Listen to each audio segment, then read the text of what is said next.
Bashir Tofa of the NRC. He contested on the platform of the SDP, but then the rest is history. That election was annulled. Since then, June 12 has been noted, as a day for democracy. But then, during the administration of President Muhammadu Buhari, he made a very important proclamation, and that was done on Wednesday, June 6, 2018. Wednesday, June 6, 2018. And in a press statement where he said, for the past 18 years, Nigerians have been celebrating May 29 as Democracy Day. That was the day when, for the second time in our history, an elected civilian administration took over from a military government. The first time this happened was on October 21st, 1979. But in the view of Nigerians as shared by the administration, June 12, 1993 was far more symbolic of democracy in the Nigerian context than May 29 or even the October one. June 12, 1993 was the day when Nigerians in millions expressed their democratic will in what was undisputedly the freest, fairest, and most peaceful election since our independence. The fact that the outcome of the election was not upheld by the military government does not distract from the democratic credentials of that process. Accordingly, after the consultations, the federal government has decided that henceforth June 12 will be celebrated as Democracy Day. Therefore, government has decided to award posthumously the highest honor of the land, GCFR, to late Chief MK Abiola, the presumed winner of the June 12, 1993 cancelled election. And that was how we got here, June 12 of every day. Now, today, the President, Bola Ahmed Tinubu, will be addressing the Joint National Assembly at the National Assembly complex, and Nigerians are waiting to hear from him. But then we must talk about these issues. Is this the democracy that Abiola fought for, died for, with other people as well? And we must see if really democracy is what we need in Nigeria, or good governance. Is it mutually exclusive or inclusive? Recently, one of the presidents we've had, Chief Olusegun Obasanjo, said maybe we need our own brand of democracy, because what we are practicing, especially on the African continent and categorically about Nigeria, it is not working. We will get to talk about this today. And our topic we'll be looking at is democracy beyond the ballot, rethinking governance, accountability, and citizen power in Nigeria, the place of the highest office in the land, the office of the citizen. Are we really doing that? Economically, have we fared? Politically, have we fared with recent developments that we are seeing? Gale of defections here and there is worth talking about. We have gentlemen in the house who will be looking into these issues for us. Budget historian and lawyer, Professor Tunji Ogunyemi.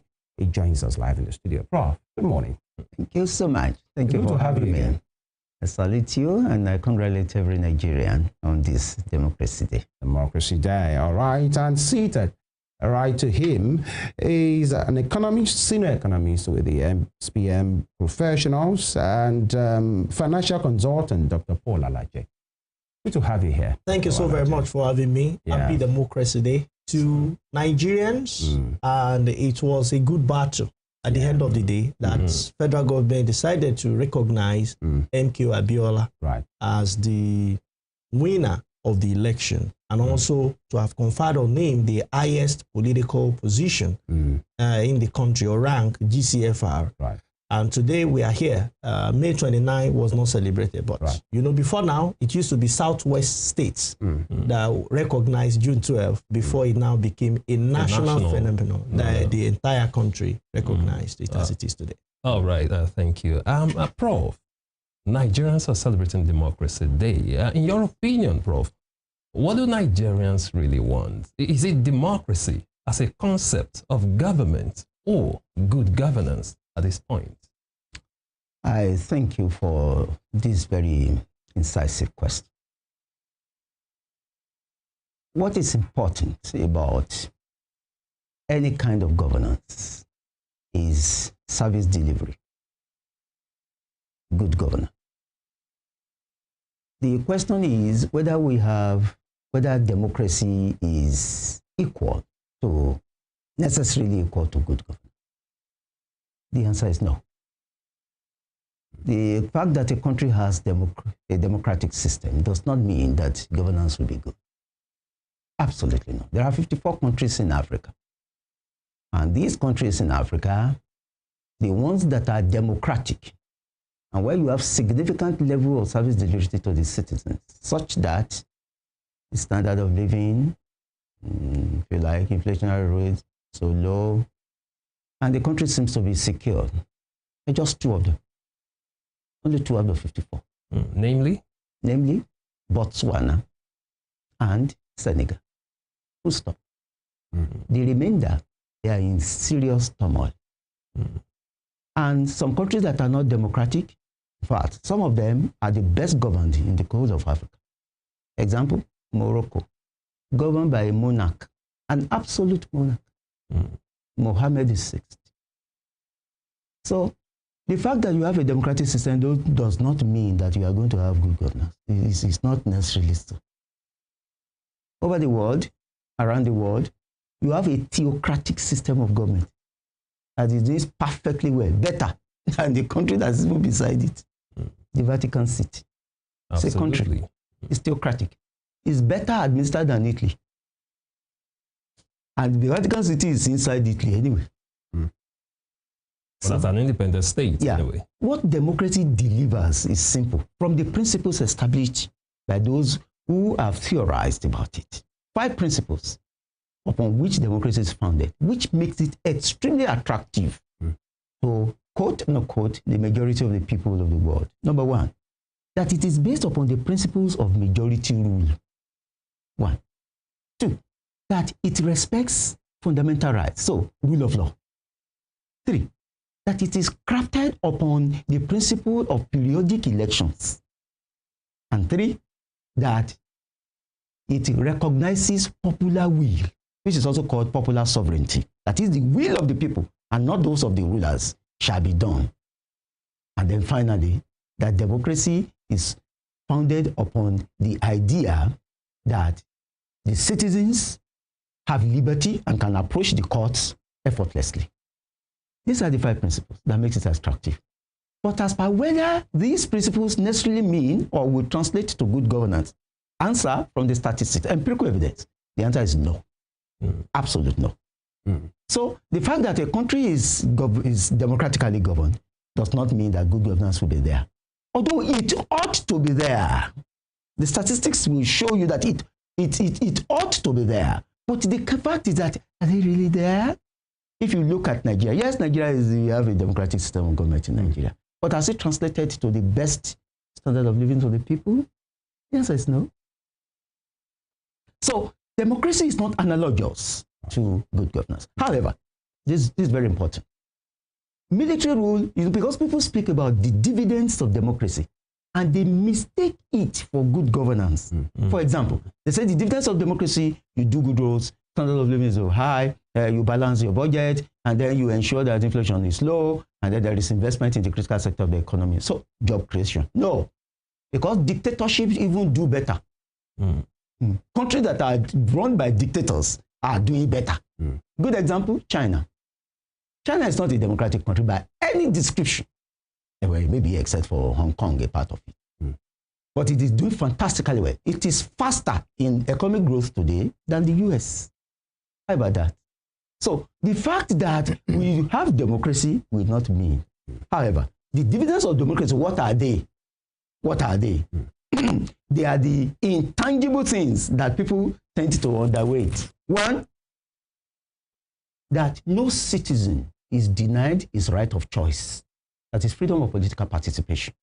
2, that citizens' rights are respected and therefore they are not imprisoned or detained for a period exceeding for 24 hours before they face the court. 3, that there is freedom of choice amongst alternatives. In other words, it's not a single party system. You must have freedom of choices. And finally, that democracy has the best potential of encouraging majority rule. Right. Now, Prof, now, before we come to Dr. Alaje, with what we currently have now, we are talking about June 12, 1993 till now, Sani Abacha, Ene Shonekon, and then General Abdulsalami Abubakar, Obasanjo himself, the late Umaru Musa Yar'Adua, Yes. Goodluck Jonathan, and then Muhammadu Buhari. Now we have Bola Ahmed Tinubu. How would you describe what we have seen so far, especially with this current dispensation, the republic that we are in right now? You talked about the tangents of democracy, deliverables. Is it working? Because there was a time the Eboro himself, Olusegun Obasanjo, said, this is not working. And I just came for him. That you spent 8 years there. You never complained. All of a sudden you left. You are seeing something different. You are an economic historian by every standard of practice. Is it working for us in Nigeria? The deliverables as we currently have. Why should Nigerians celebrate today as a democracy day? Why shouldn't we? The Ebola that you alluded to is thesis. It's actually based upon a rethinking of what democracy should mean or should translate to. It is being led by, it's a school really, by the African Leadership Foundation. Right? And there is no problem about those theorization. Now, the leaders of Africa, some of them, or most of them, led by the Ebola of himself, Chief Olusegun Obasanjo, have come to the realization that democracy has not led to significant growth and development in Africa.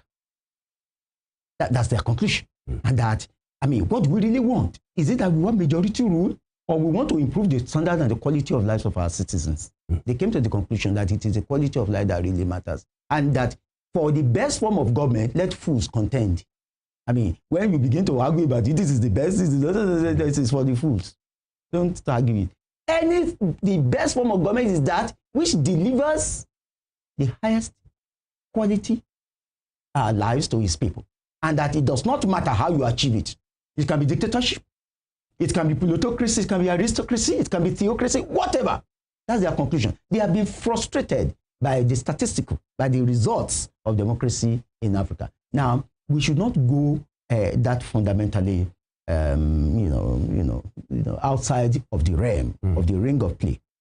What actually has happened is that democracy in as we have it today and as it is being practiced today is following, in Nigeria particularly, is following perfectly its principles. And there is no problem about it. In fact, I congratulate Nigerians for having had this democracy for about 26 years. Now, will you say that Nigerians are not free now to choose amongst political alternatives? Are there no alternatives before them? There are more than 60 parties in Nigeria. They can choose from. It doesn't matter. The people across carpet here. So what? That's part of the democratic system. That's a freedom of choice. Second, how many Nigerians are political prisoners in Nigeria today, as we had in the days of Muhammadu Buhari when he was general and ruling Nigeria from 1984 to 85? I mean, how many political prisoners do you have? The press operates freely in Nigeria now. You criticize the president, you take him to the cleaners, you deal with him, you tear him apart. The press in Nigeria is freer than the largest democracy in the world. You think so? Which is India. Yeah, of course. Where are people being harassed today? And if you have the statistics, they will be utterly insignificant compared to an avalanche of press freedom that you have in Nigeria. And then the third one, which is the principle of democracy, is that can you not approach the courts? You may say that approaching the courts may not be as free as you would have loved. Yes, but there is nowhere in the democratic system that approaching the court is not costly. Is it in India? Is it in Australia? Is it in the US? You must have the means to be able to approach the courts. And the courts, for example, does not act hypothetically, like if other criminals are awarding you your rights. No, you must litigate it.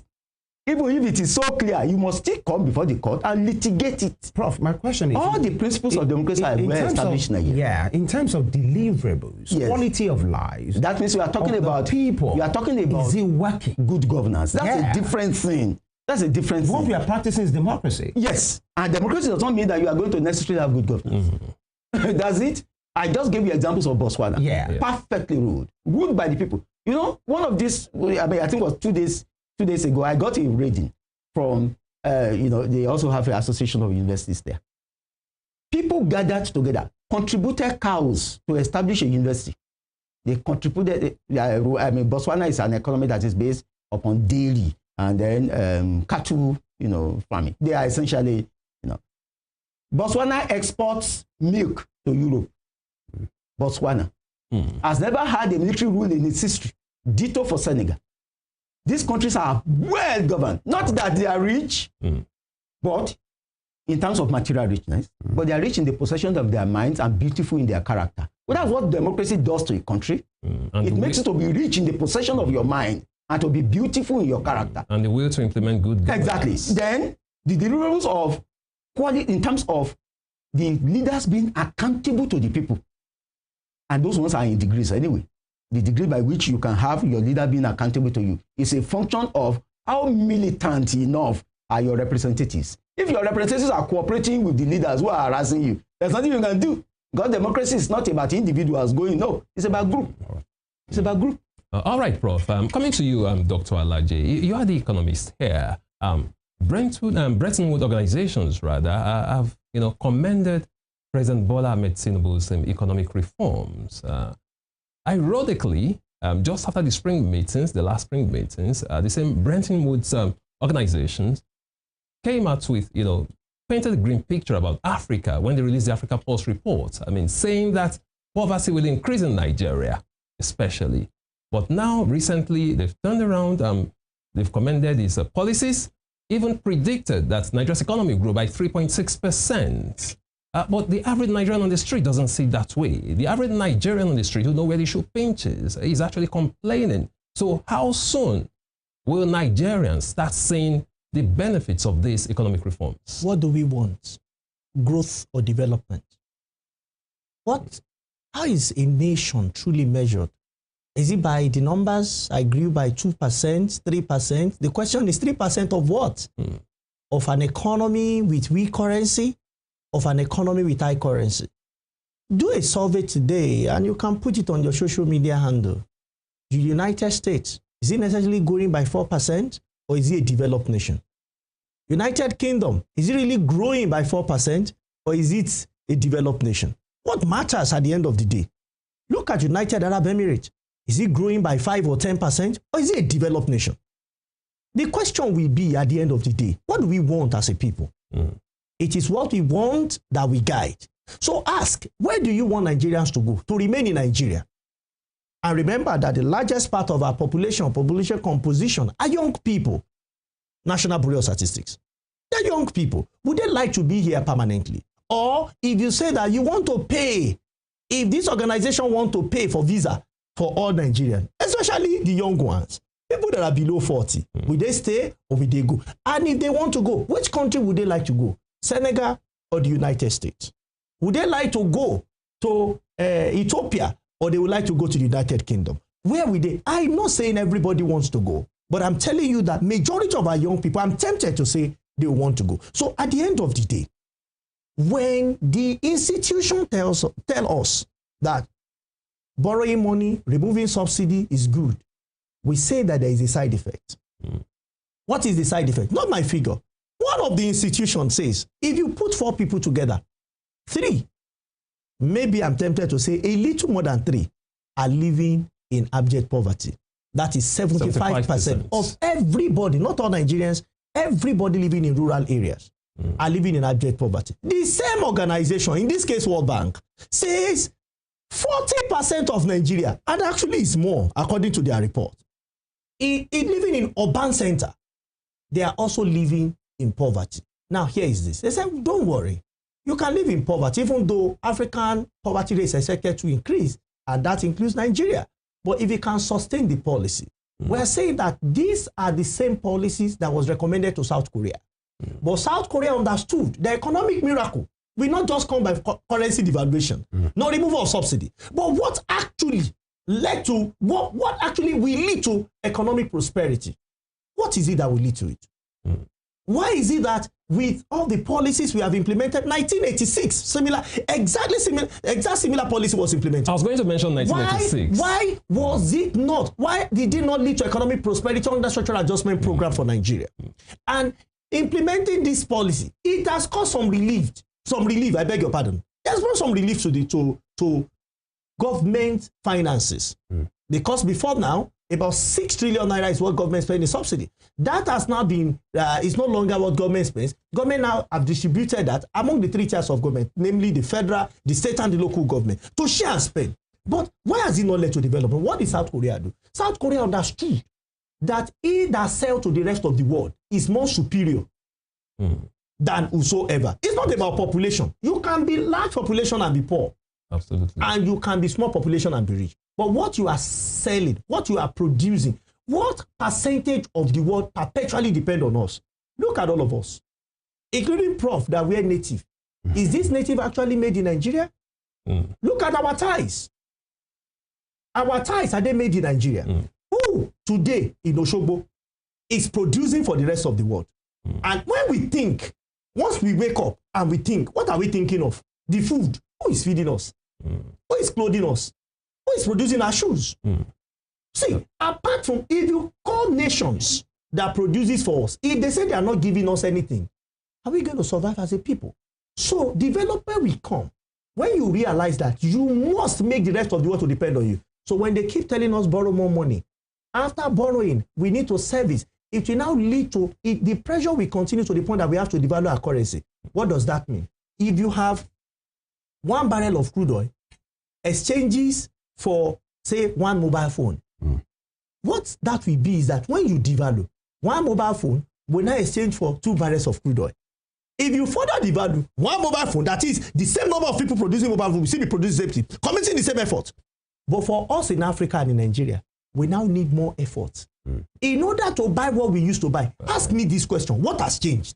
All right, Dr. Is it that we are now worse off? Is it that we are putting less energy? In fact, we have to pay more because exchange rate and all of those, we not just have this crude oil. But when exchange rate was taken off gold standard in America, it affected everything. And the world should know, especially Africa should know, that the world has moved on from just being yes men.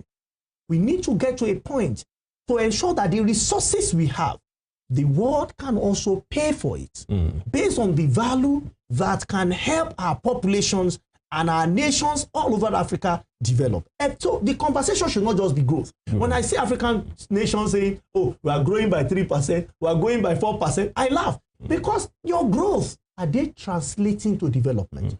If they are not, then we are. All right, Dr. Ali, just before we go on this break, you mentioned the structural adjustment program introduced in 1986, which was actually a policy prescription of Bretton Woods organizations. Let's look at the skepticisms of Nigerians towards these institutions. I'm talking about the World Bank, the IMF, and of course the ITO, which is now the WTO, the World Trade Organizations. A lot of Nigerians are skeptical about their policy prescriptions. Looking at the 1986 SAP, for instance, the structural adjustment program, it led to massive outcries. I mean, soaring prices, devaluation of the currency. So people protested against it. In January 2016, when the then IMF president, Christine Lagarde, visited Nigeria, a lot of Nigerians were skeptical. Even experts were saying, oh, they termed this Hurricane Lagarde because they know that most of the policies they bring have, strings attached to them. They have these strings attached to them that are not most times necessarily favorable to the people, to the nation, to the countries. My question is this: are you also skeptical about these institutions, these Bretton Woods institutions in their policy? Do you think they are really looking after, the survival, the growth of these nations? Because when they were established, when that initiative came in July 1944, at the Bretton Woods Conference in New Hampshire, their purpose was to, develop a global structure, to help economies recover. You as an economist, do you see that really happening? Are you skeptical about their activities, about the policies they are prescribing and offering to us as solutions to our problems in Africa and Nigeria especially? Well, there are different types of medical doctors. We have traditional medical doctors who will tell you to combine agbo and all those things. Meanwhile, all those agbo, it's not that they don't work, but sometimes we don't know what is the right measurement. You can also go to a medical doctor, trained medical doctor. In this case, it's not there's somebody that deals with herb. Well, for the lack of word, call it herbalist. So when an herbalist tells you, take this in the morning, takes it in the afternoon, even him sometimes does not know what proportion, because of the active ingredient is what works in the body. But a medical doctor or a pharmacist might have been taught that don't take some drugs with fruits because of they might interact and the drug may not work as it should be. So here is it. When those institutions were set up, especially the one you make reference to, you mentioned IMF, their goal is for nations to survive. But they've mistaken it to be that government of nations must have money to spend, irrespective of what happened to citizens. That is why most of their recommendation will be what will make the fiscal balance, what will make the economy to have fiscal resources. That is what will make government to have revenue to spend. When you check most of the policy, why was it implemented in 1980? So that the Nigerian government can have more money to spend. They are not looking at how do we encourage this nation to export so that their reserve can grow. They also say, you know, there are two ways. You want to have more in exchange rate. You have two ways. Is that you earn more from abroad? That apart from that option, you also sell, you export other things, you go into finished good and make sure you have sufficient revenue. Alternatively, devalue your currency. Now, they always favor most of the time for developing countries. But when you look at Asian tigers, they didn't follow that subscription. Check South Korea, they didn't follow that subscription. So until we understand that these policies are not exactly working for us, we now look for what works for us. It does not mean that we will say, IMF, you are not doing the right thing, you are doing the wrong thing. That's not the conversation. The conversation is what will work for us as a nation. And if you ask me, I will tell you, we need to become a production giant on the surface of the earth. We might not compete by producing aeroplanes. That may not be what we want to produce. It might be that we pick something that we want the rest of the world to depend on us on. But you see, without electricity, I tell you, it's not going anywhere. All right. Now, a lot of things that we will look into today, but we are due for a break right now. And if you're just joining us, it is about democracy beyond the ballot, rethinking governance, accountability, and citizen power in Nigeria, right here on Morning Spring, and right here where we see it as it is on Western Spring Television. We take a quick break. When we come back, the conversation will continue. And by the way, you can join the conversation on our YouTube channel at Western Spring TV. Be part of it, because actually it is for you. Stay with us.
Thank you for staying with us. And Dr. Paul Alaje, let me start with you.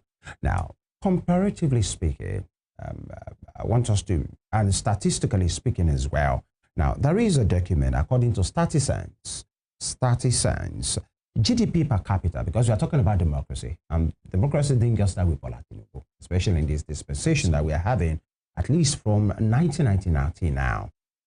The GDP per capita by government according to statistics, Obasanjo in 1999, had $481.95. Obasanjo in 2007, when he was leaving, $1,790, 481 to 1,790. Aradua in 2007, 1,790. Of course, he took over from Obasanjo, left it at $2,330. Jonathan in 2010, $2,330. When he left in 2015, he left it at $2,720. Now, Buhari in 2015, $2,720, he left it, depreciated to $1,640. Now, Bola Tinubu in 2023 took over, and then we had $1,640. Tinubu in 2025, as we currently have, the GDP is at $835. That's GDP per capita by government, $835. Comparatively speaking, have we performed? Democracy, 1999 to now. GDP, 1999 to now, using that particular statistics. Okay, is it a fair assessment, by the way, to start? Of course, it is a fair assessment. It reflects reality. But we need to also know that the figure you see in 99, you cannot quote it in absolutism. How do you mean? Because the value of dollar in 1999 is much stronger than the value of dollar today. So dollar itself is depreciating. So if you now compare 1,000 you saw in 1999 to 800 today, I'm telling you that that dollar value that looks like maybe 30% or 10% is actually far more than that. Because what dollar could buy in 1999 is relatively more than what it can buy today. So two things have happened to us. Right. One, our population growth has increased sporadically. We keep giving birth, sometimes without control. A minister, I think former Minister of Finance, attempted to mention it. She's from the north. I saw how some persons came for her. That we need to have birth control. See, there are some tough decisions we must make as a nation. We cannot continue to grow with the kind of numbers we are growing without having plans for future generation. And if we continue, we will keep having out-of-school children. 12 million, 10 million, sometimes 14 million. We'll keep having them. We're talking about around 20 million right now. So to be charitable, 14 million. Let's be charitable. Okay. Now, 14 million out-of-school children. That's the population of some country. Absolutely. You are saying that we have a nation of illiterates that will become 30 someday, that will become 40 some days, that will become 50 some days. And this illiterate will not give birth to more children. Husband and wife, possibly illiterate, who don't even have value for education. They're not going to buy jeans or suits like we wear. But they will work in devil's workshop. And devil's workshop, what do you think is there? Machetes and guns. And they will become tools of fuel for terrorism. Because their mind is narrow. And it's easy to convince them just for the living, whatever it may be. Maybe a stipend or a cup of rice or a cup of cassava flakes. Right. Say, just take it and keep living. So here is it. Population is a big issue in Nigeria. As we are talking, by the end of the day, today, as we are talking now, some people are somewhere having fun. They don't care. They don't know that this will lead to children. And I'm not saying we should not give birth to children. I have. And I'm saying that we should, but it should be what you can control. The question is, what can you control? If there is no control on what you can control. So we must set a standard. Is it 2? Is it 3? Is it 4? We cannot say that we're going to take over the world by just having children. I'm not saying population is bad. I'm saying that population is neither bad nor wrong or good. Is what we do with it. That is why the concept of what do we call it? Optimum population, that's where it came from. So we have issue with population because in all of these, you have to look at one factor. What is the deflator? What is the dividing number? Which is the population of your country? We now go to the other part, which is the numerator, the GDP, gross domestic product. Right. Now look at it. What is Nigeria's GDP? You saw a major jump during President Jonathan. It was because we rebased. It was because we rebased. Now we said we want to rebase again. And the numbers will go up. Now, look at that rebase figure. If you go back to your projection, during President Obasanjo, we had not rebased. During President Yaradua, we had no rebate. You see true growth. During President Jonathan, we rebased a little, and the number came up. And does not mean that the rebasing we did was wrong. I'm not condemning the rebasing. I'm not saying that even that rebase figure is now so low now, then something is wrong with us. Look at what we had under President Buhari. A major slump. 2,720 to 1,640. We are even projecting that to go down now because it is the people that create wealth. Government only provide the environment at the end of the day. So if the people to create wealth, we make policy that handicaps them, then poverty will reign supreme. And that is what the economy is about. It's about quality of life of the people. So whether you call it democracy, or you call it autocratic, or you call it military, go to United Arab Emirates. I like to use Middle East as an example. When last, have you heard their first election? I've never seen an election in the UAE. But we have leaders who truly and genuinely love their people. We have leaders, in spite of their wealth, in millions or billions of dollars, they can walk the street of Dubai and they are safe. We have leaders who can go on horses without so much entourage and they are safe. Why? Because the people of the country have seen the wealth they've created. That doesn't mean they don't have critics. That's not what I'm saying. Right. We can have critics, but are we safe as a leader? And that's how to measure it truly. So our GDP has slowed or has reduced significantly. One, because we devalue our currency. See, nothing is wrong with the GDP. Go back, use 400 naira to divide the GDP. You see that number will be more than double. That number that you see 800 will now be over 2,000 again. So, one hand, we want to devalue so that government can have more money. We also don't know that per capita income will reduce. So the major factor now is the devaluation of the naira. That's it. That's what brought the figure down. If you leave it at 400, instead of use 1,500 or 1,600, leave it at 400, do the math again. The number will just show up. Now, the growth rate of population is also high, nearly 3%. 3.2. So if you do that, you now see how the per capita income will go. But you know that particular matters because some investor wants to come to your country to come and do real investment. I'm not talking of portfolio investors. I'm talking of real investors. People that want to go and put it, they will check, can the population afford what we want to sell to them? Look at one of the reasons a pharmaceutical company gave to leave Nigeria. He said income per capita. He said the quality of disposable income of Nigeria has been eroded. So they don't think they can afford it. But now they are going to produce in a neighboring country. Are we not still buying those things? We are still buying even at higher rates. So here is the point. In making policy, we have to look at it holistically. What are the real benefits? Not short-term benefits. Because the short-term benefit, I tell you, will soon disappear. Absolutely. It will soon disappear. What are the long-term benefits? All right, Dr. Alaji. I'm coming to you, Prof. Looking at the recent gale of defections, to the ruling party, the APC, the subtle stifling of opposition parties, not to talk of their own self-inflicted problems, that's the opposition parties. They've been largely redundant. Looking at all these scenarios playing out right now in Nigeria, is this really the ideal democracy we are talking about? Well, some watchers, some Nigerians are of the opinion that, the nation is tending towards a one-party state. That's why a lot of people have been crying out saying. Some are saying, no, opposition is being stifled. Prof, look at the recent case of Professor Patutomi, who wanted to, set up the coalition, the Big Tent coalition. That's a shadow government. How it's been hounded by the DSS. So some Nigerians will say, opposition is being stifled subtly in Nigeria. But they also have their own parts to play. Right now, opposition parties are largely redundant. Most of them have problems. So, Prof, is this still the ideal democracy we're talking about? Is it part of it? Thank you.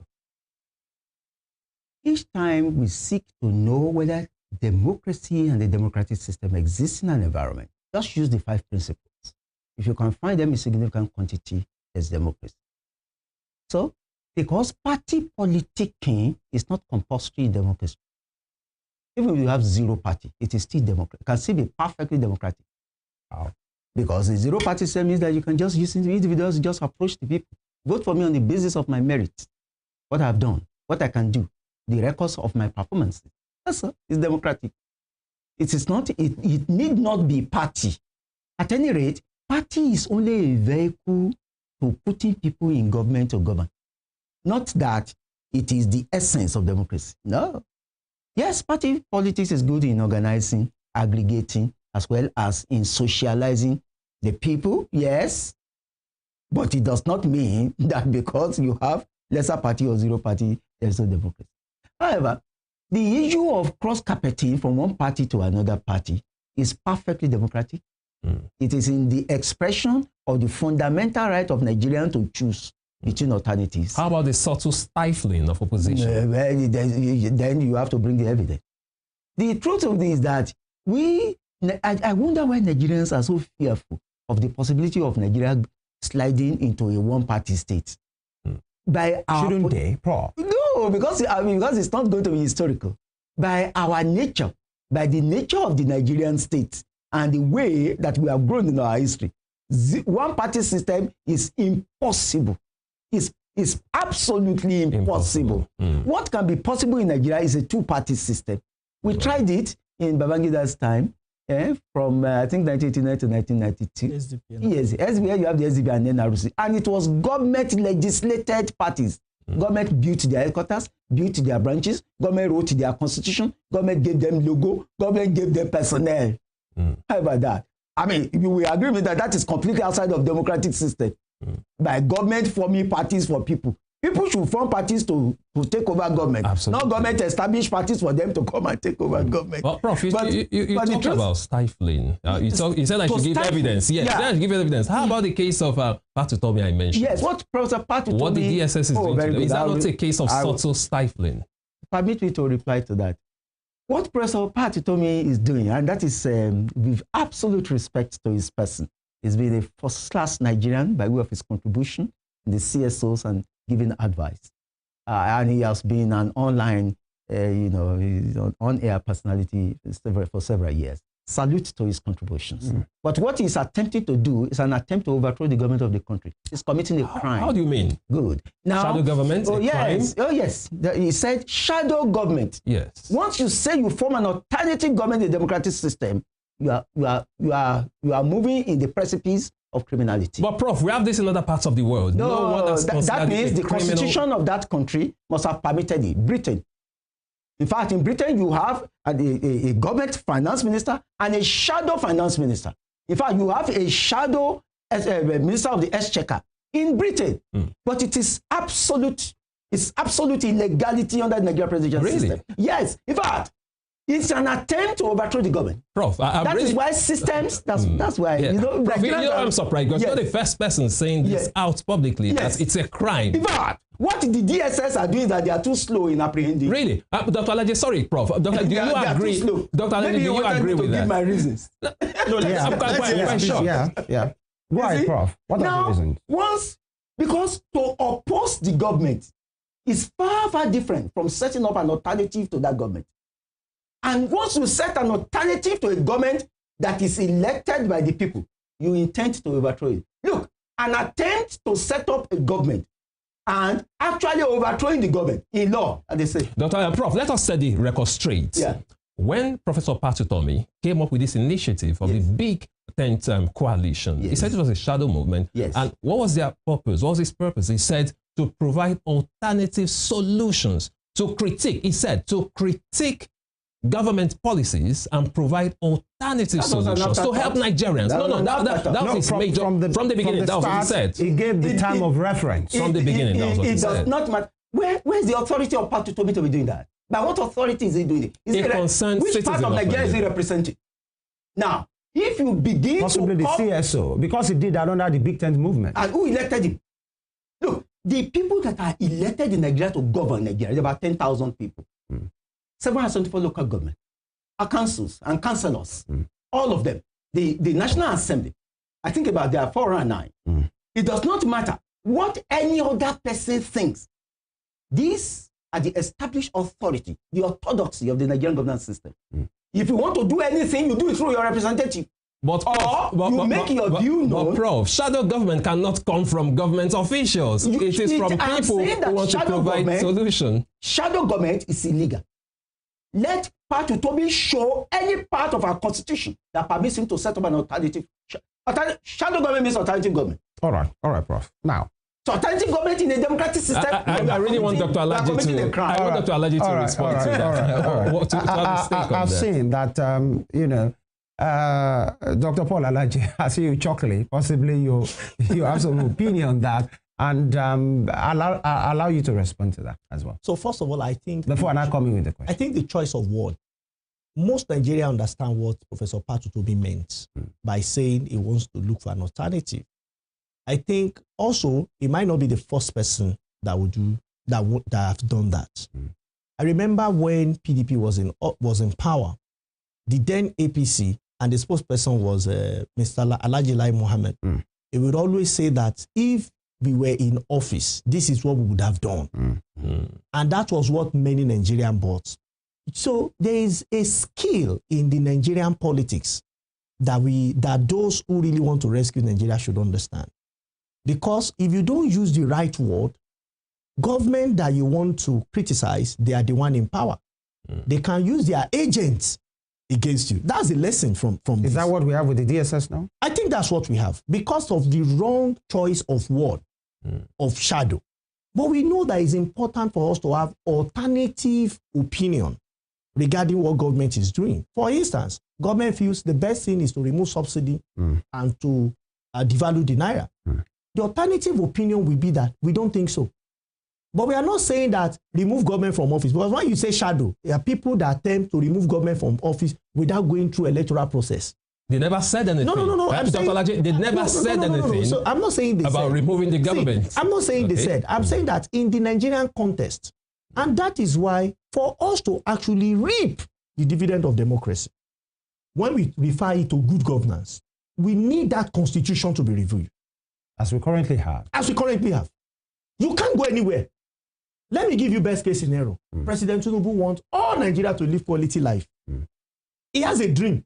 Say, now, you people, let's assume that's what is causing National Assembly today.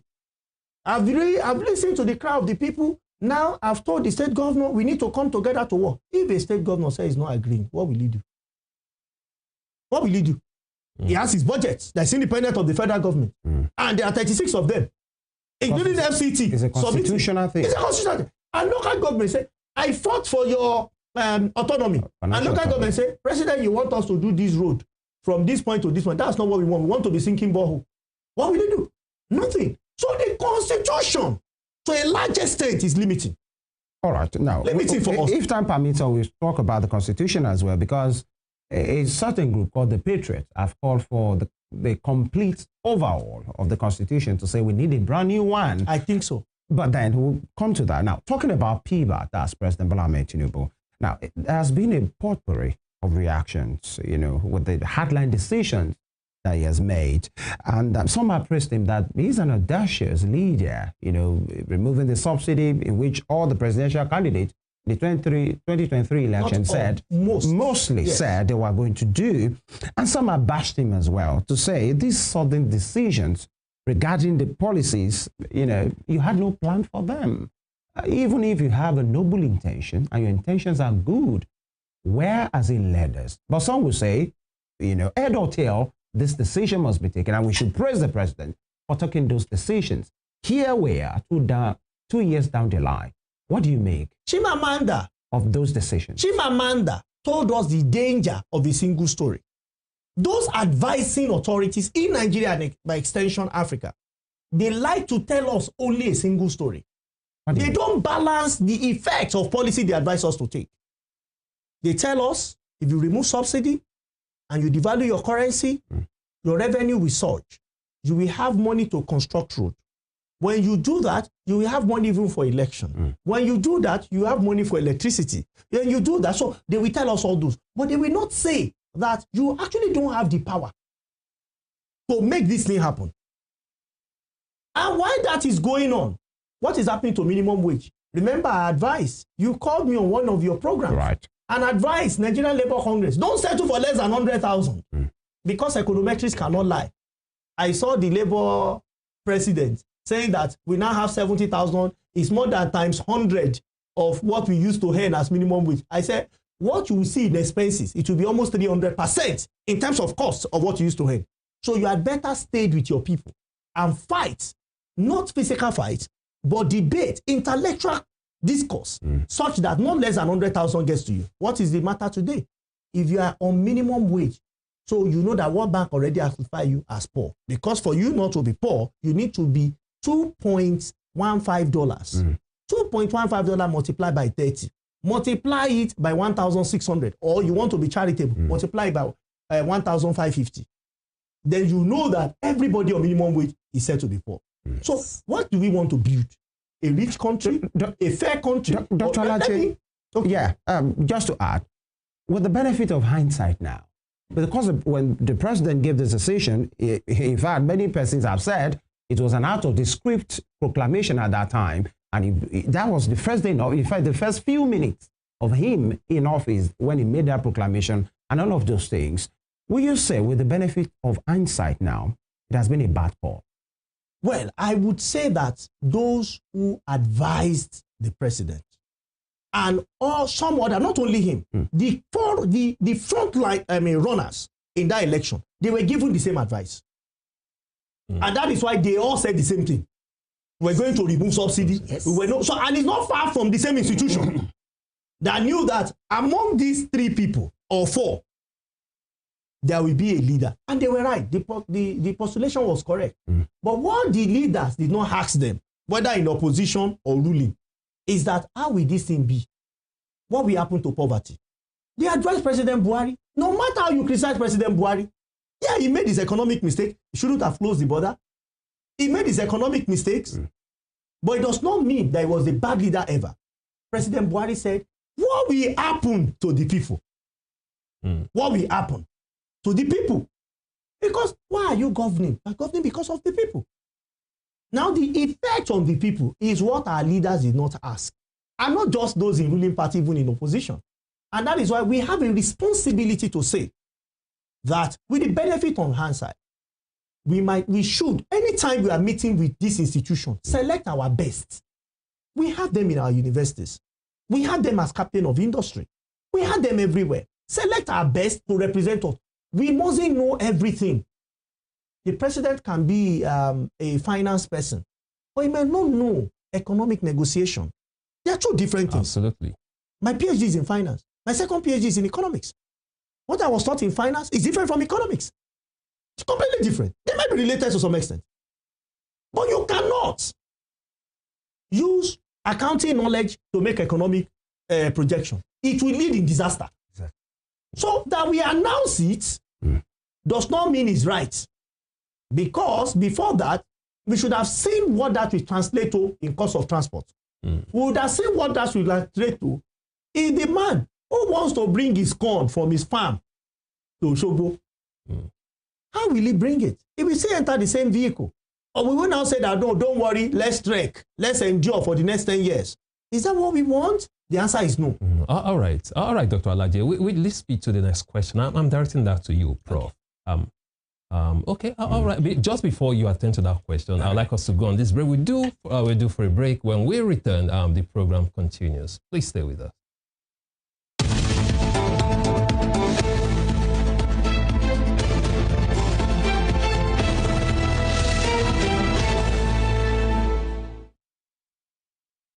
When you get your news as the break with facts and clarity.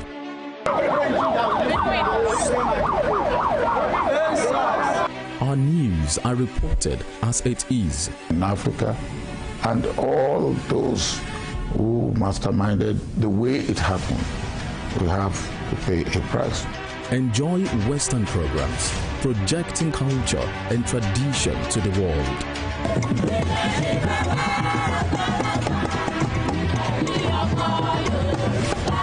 Brought to you as the break and recapped every hour for your update.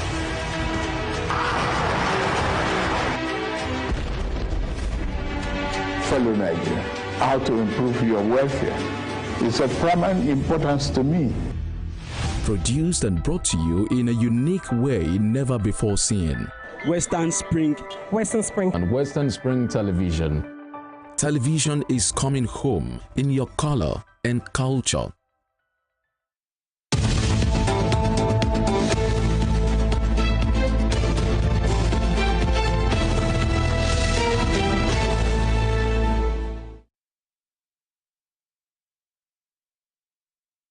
Thank you for staying with us. This is still a special edition of Democracy Day, talking about democracy beyond the ballot. And we still have with us right here Dr. Paul Alaje and Professor Tunji Ogunyemi. Just before we went on that break, Prof, I was about to throw a question to you.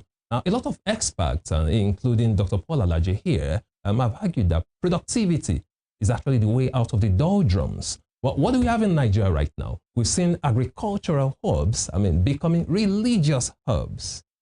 So looking at it from that scenario, what is the way forward? How can we really achieve this? Talking about moving Nigeria forward when we are no longer productive as we used to be as a nation. If you go back to the history of Nigeria, we used to be productive. We used to have the pyramid, the granite pyramid. We used to have cocoa in the southwest here. But what do we have today? Most of these places have turned to religious hubs. So how exactly can we reconcile that if we truly want to move Nigeria forward? without wanting to sound as if religion does not matter, because it's a powerful alchemy amongst the Nigerian people. They wear us together and create stability in this system. In fact, it's also a refuge that you can run to when the public service fails. You run to it for succor. You also run for it for your mental stability. So we don't want to sound as if religion does not matter. It does. If we want to know that whether it matters or not, we should get to India. The Hinduism in India is part of its, economic productive system. But let's come to the area of, are we productive enough? Oh, absolutely not. Can we be productive? Yes. But how? You cannot do it without infrastructure. Who should provide the infrastructure? Government. Not government all the time, but government 8 out of 10 of the time. How? If roads are not there, good roads, I don't mean death traps. If electricity cannot be generated up to at least, according to Agagu, Dr. Agagu was formerly Minister of Power, former governor of Ondo State, he said the minimum Nigeria needs to get to the level that we were able to achieve in the early 1970s in terms of productivity in this country is 40,000 megawatts. 40,000. He gave the reason. He said the reason was because our population has ballooned. And so demands on electricity has become fundamental. Now, in modern productive system, you can hardly do anything without electricity. Hardly do anything without electricity. The welder, the air conditioner, the air conditioner, the repairer, the air salonist, a lot of them will depend on. Laboratories will depend. Even if you want to do research, you will need electricity. So, and it is not available. Since we started using electricity in this country, 1957, it has, government provided electricity. We have not generated up to 8,000 megawatts. In a country of 200 million people, that's a joke. And you intend to improve in your productivity? It's like appropriating and reprobating at the same time. You beat a child and you tell him not to cry. What will happen? If Nigeria really wants any, and there is no production that can lift us out of joblessness as we do have now, that can be better than manufacturing and industrialization. I know agriculture can be good in terms of employing people, huge, but when you want to add value to what is done in the agricultural sector, you need the electricity. So we should focus more on industrialization. Exactly. And I wonder why the president has not done a matching order for 10 issues. 10 areas of our lives. What are these issues? Just appoint people who are professionals, give them the free hand to operate. One, what is wrong with the aluminum smelter company in the Korekpene? What of the newsprint and newspaper production company that is in Okwiboku? Why is anybody not thinking about rehabilitating the Nigerian-Romania wood industry in Ondo? Why can't Ajaokuta work? Why can't we do something about the Oshobo machine tools? Is it wrong? Is it a sin? Even forgotten. Some are even sold. And when they were sold, the one was sold, the Oshobo machine was sold to Indians. And we know what the Indians did? They cannibalized, they removed the machine and sent it to their own country to go and refurbish their home. And around this one are ground. Well, they had the rights, they bought it. But I think it was economic, it was sheer economic, lack of knowledge in economics anyway, to be selling critical assets such as that. Do you know the Nigerian Airways is not doing anything? Absolutely. It is dead. But do you know it has more than 40 billion naira in unpaid pension? People, a company that has stopped working for 27 years, yet it is still paying pension. So people did not do any work. See now. Up to this time, we have 4 refineries. And you hardly can say, of course. But if it were to be a university, you say you should close it down. The professor should go home. But we know that it is. The refinery is worse. The refinery is worse. Oh, thank you for that. Refineries are not working. People are collecting money. And the worry refinery, exactly. They shut it down because the workers were going on strike. They are not even functioning. But let me shock you, sir. Do you know that the workers there are getting promotion? And they are going on leave. You are not producing, you go on leave. Even you go before the current you get salary raise. Yeah, for years. You raise your salary and your company in the last Kaduna Petrochemical, for example, since the last 22 years has not added one single liter. 1 liter like this. Bro, So that's much. As small as bottle of bottle of soft drink. You know that one is less than a liter. So, but they are being paid. Yes. They are retired. They are promoted. They go on leave. They spend their leave. They top apparatchik. Spend their leave abroad. Yeah. Dr. Alaji, now, so many things too, because we are talking about rethinking governance here, and then the place of the citizen in all of this and accountability. Now, I'm sure in the public space, because sometimes I see your conversations and many people of the public space, especially the handlers of the government or supporters of the ruling party, have seen you as a critic of Mr. President. Well, rightfully so or not, it is your right. There's absolutely nothing wrong with that. Yeah. Some will say that so far, recently, like a month ago, it was all over the place. The handlers of the government were happy. People were praising the president for clearing, the IMF loan of the COVID-19 time. And okay, we are clear, we are doing well. Only for 2 weeks ago, the president appeared at the National Assembly again that we must borrow $21-something billion. So why are we paying back a loan in a breath and borrowing another? Appropriating and reappropriating. I just was confused what is really going on. Why did you say 2 weeks ago? Because the following day we raised bonds. Not 2 weeks ago. We raised bonds. I just the next day. Billion naira bonds. I said just the next day we raised bonds. And raising bond means borrowing. So what happened? Because will you say President Bola Ahmed Tinubu's government is playing to the gallery to be seen to be well, working? I would say that the handlers, the people in communication, the people that speak for the president, especially those on social media, they don't like to listen to voice of reason. All they wanted is, it is either this way or no way. Now, the question is, why did we then go to school? Why did we study economics? If we live in a country where we believe that the economy can be better and we give valuable contribution without being paid, we're saying that we can make this nation better. We're saying that instead of just saying that, oh, we pay IMF. Yes, IMF has been paid for COVID-19. Yeah. But what happened to the loans from China? What happened to the World Bank loan? What happened to numerous money we collected domestically in bonds and so on, and bills? So I am happy that we did not renege on our promise to pay back. That's the reason to celebrate, because we have integrity. But for me to now use that as yardstick for performance, I have a lot of reservation, because we have even borrowed more days after. Can we afford not to borrow? We cannot. That's the question. I said we cannot. We cannot. That's the situation. Can I be very honest with you? Please. We cannot. The one we made provision for in this budget, we will borrow more. But Dr. Alaji, how about the 7 trillion naira, over 7 trillion naira saved from the removal of fuel subsidy? You are not saving 7 trillion naira from removal of subsidy. You are saving more than 10 trillion naira from removal of subsidy. Oh. You know why? Because exchange rate then is different from exchange rate now. Okay. So what you are saving is now going to this. So we need to understand how this pure market system works. Tell us. The way pure market system works is that when this subsidy has been removed, it goes, people will now need to pay what they need to pay. So government should save its revenue and invest in the economy. And that has to be fair on IMF and World Bank. What they're advocating is that when this money comes to government and is shared at FAC, the money will go to where it should go. And where should it go to? It should go into infrastructure. The question is, I traveled today on yesterday. I've been traveling since yesterday to come to Oshobo, Lagos Ibadan Expressway. Blocked. Accident on the right, accident on the left. One vehicle in, one vehicle out. Then I decided to go to your state to pass the night and come very early to your studio.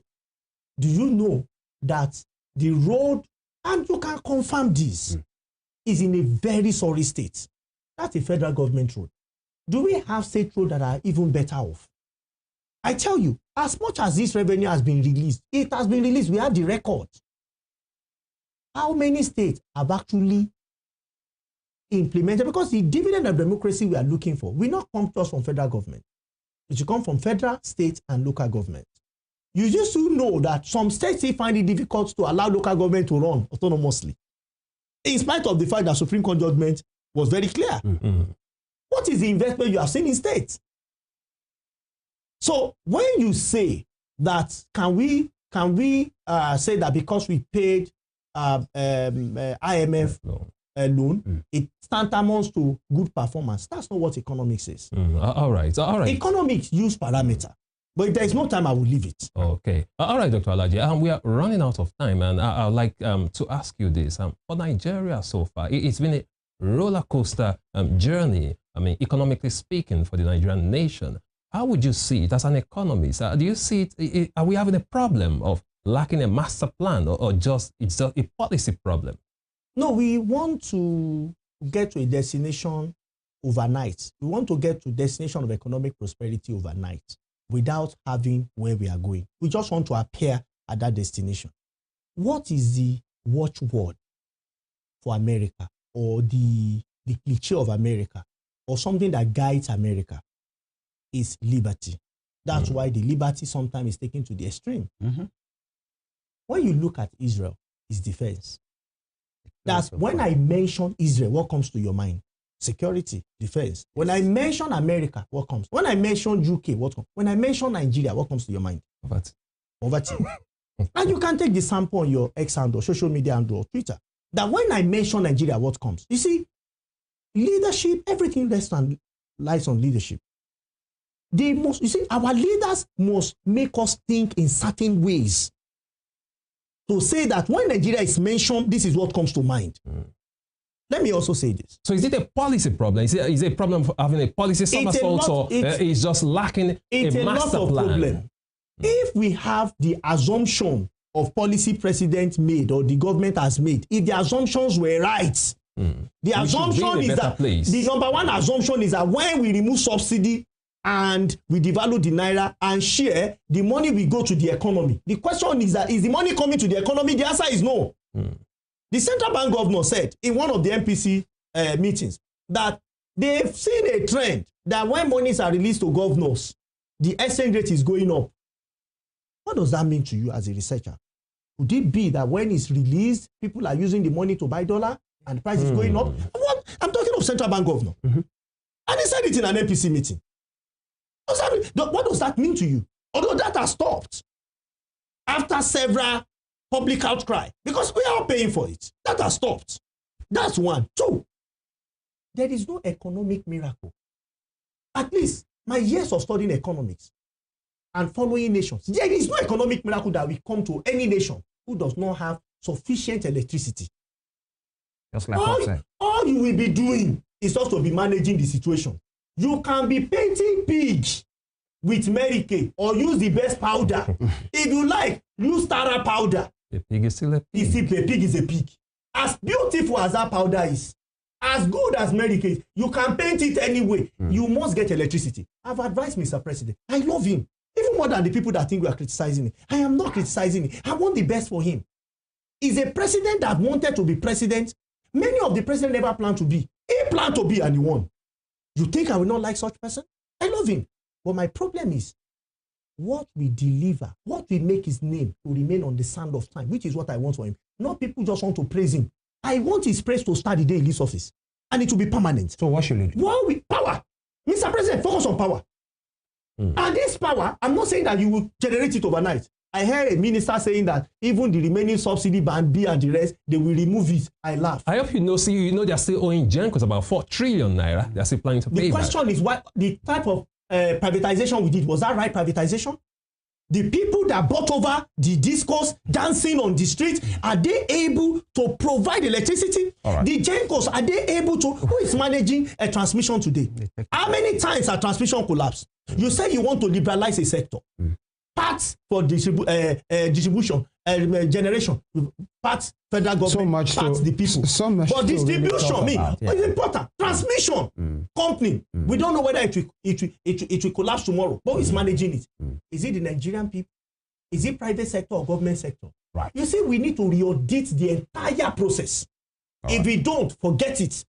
President will try, another one will come. But the foundation for development rests on 7 things. But one of them, which is very significant, is electricity. If you don't have it, forget it. The Almighty God, when He created the world, the only books said, the first thing He said is let there be light. Imagine we don't have light in this studio. How will the rest of the world see us? Now, Prof, we have less than 2-3 minutes to talk about. Now, this conversation will not, because we are talking about accountability here, and the citizen power in Nigeria. Now, it seems the people are in a fix. We talked about the gale of defection the other time.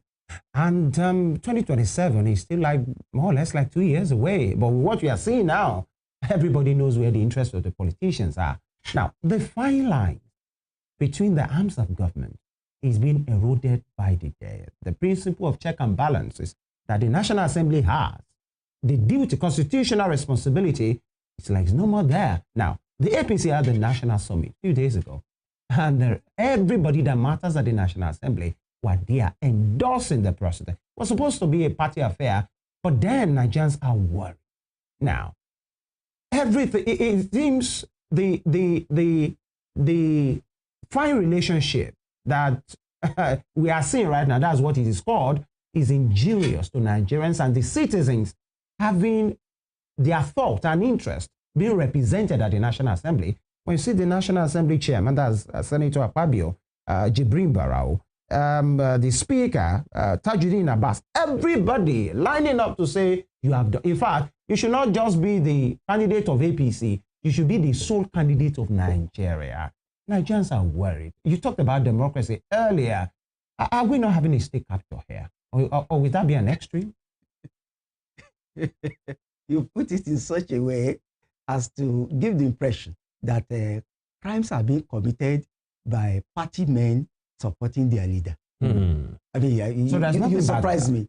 Is that nothing bad in that? Perfectly correct. They have the right to do. They have the right to do. They have the right to choose. There's nothing. What is in that? Now, those who are agonizing because of that, why can't they just stop at the agonizing and stop organizing? You call it agonizing. Yes, I mean, you said Nigerians are worried. Why are they worried? Prof, state why institutions. Are you worried? Yeah, state like the Senate. That the Senate endorsing the president. Does it mean that the Senate is set up to conflict with the president? What is wrong in the Senate agreement? Have we forgotten that in the United States of America now, where the Republican Party controls both the Senate and the House, they are perfectly in sync with their president? Even when it appears to be doing certain things will you say the Senate as we currently have, or the National Assembly is doing the work, and the National Assembly is made up of the Senate and the House of Rep. Yes. 109 gentlemen and women in the Senate, 316 in the House of Representatives. Are they doing well? Okay. As a representative of the people. Checks and balance on the executive. Are they doing that? All right. To check the executive does not mean to get into a boxing ring with the executive. We understand. What it means is to audit the executive by way of oversight. And what do you do in oversight? It is not only the executive that the National Assembly will do oversight for. It will do it for the judiciary. It will do it for the universities. Are they doing that? Are they doing? That's the question. Of course, I think they are doing their best. But I don't have a template to measure them in percentages. Thank you. You are a very good Nigerian, I must say. It's been an absolute, engaging one, engaging with you, gentlemen. Of course, distinguished viewers, to talk about this topic today on this very special day, talking about democracy beyond the ballot, rethinking governance, and of course, accountability and citizen power in Nigeria. We have been speaking with economist and, of course, a financial consultant, Dr. Paul Alaje. It's always a pleasure. Thank you so much for having me. I'm sorry for the troubles on the road. We'll get it there. We'll get better. Sorry, Paul. Even the prof is telling you sorry. All right, and of course, our budget historian or lawyer, Professor Tunji Ogunyemi. Thank you. Thank you for having me. We appreciate you. Nigeria must work. Thank you so much. And that's why we are having this conversation on this special day. We wait to hear what the man in charge, President Bola Ahmed Tinubu, will say later. We will be having a joint session of the National Assembly, and we'll be speaking. Wait to see what it will be. I'm a Nigerian, and I'm a proud one, and this nation must work. And right now, I'm beyond us. Femi Ojo is my name. Thank you very much for being part of this program today, and big shout out to the production team for working these out with us as well. We'll make a return tomorrow for the TGIF edition of this program. You can have a recap on our YouTube channel at Western Spring TV. Thank you. And absolutely, to you, our distinguished viewers globally, thank you for joining us once again on this special edition of Morning Spring on Western Spring Television. Please do well to join us again tomorrow for a fresh edition. Emeka Daniel is my name, and do have a happy Democracy Day celebration. Happy Democracy Day, Nigeria. Bye.